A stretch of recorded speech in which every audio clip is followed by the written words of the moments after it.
Hello friends, welcome to my channel. எல்லோரும் எப்படி இருக்கீங்க? நல்லா இருக்கீங்களா? நானும் நல்லா இருக்கேன் ஃப்ரெண்ட்ஸ். இதை பாருங்கள் ஃப்ரெண்ட்ஸ், வீட்டில் ஒரு சின்னோண்டு செடி பிக்கன் செடி போட்டோம் ஃப்ரெண்ட்ஸ். பிக்கங்காய் விதை அது போட்டு நான் பேசாமல் விட்டுட்டேன். தண்ணிலாம் எதுவுமே ஊற்றலை ஃப்ரெண்ட்ஸ். அது பாட்டில் வளர்ந்துக்கிட்டே நான் திடீர்னு கொல்லைக்கு பார்க்குறேன். இந்த மாதிரி வளர்ந்து இது மாதிரி கொடிலாம் ஓடிட்டு ஃப்ரெண்ட்ஸ். ஆச்சரியமாக இருந்துச்சு.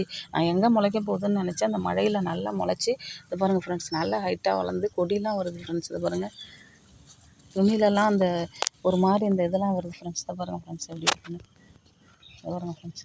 இதுக்கு ஒரு கம்பு மாதிரி நட்டோம்னா இது நல்லா வளர்ந்துடும் ஃப்ரெண்ட்ஸ். நம்ம வீட்டில் இருக்கும்போது சும்மாவே இருக்க வேணாம், ஏதாச்சும் ஒன்று பண்ணிக்கிட்டே இருக்கலாம் ஃப்ரெண்ட்ஸ். நம்ம செடி வளர்க்குறது இந்த மாதிரி விதையெல்லாம் போட்டு நம்ம காய்கறிலாம் வெளியில் வாங்காமல் நம்ம இதிலே நம்ம காயெல்லாம் காய்க்கிற அளவுக்கு வச்சுக்கலாம். ஏன்னா மழை காலமாக இருக்குது ஃப்ரெண்ட்ஸ். இப்போ நல்லா கிளம்பிடும் ஃப்ரெண்ட்ஸ். பிடிச்சிருந்தா லைக் பண்ணுங்கள், ஷேர் பண்ணுங்கள், கமெண்ட் பண்ணுங்கள். மறக்காமல் சப்ஸ்கிரைப் பண்ண மறந்துடாதீங்க. தேங்க்யூ.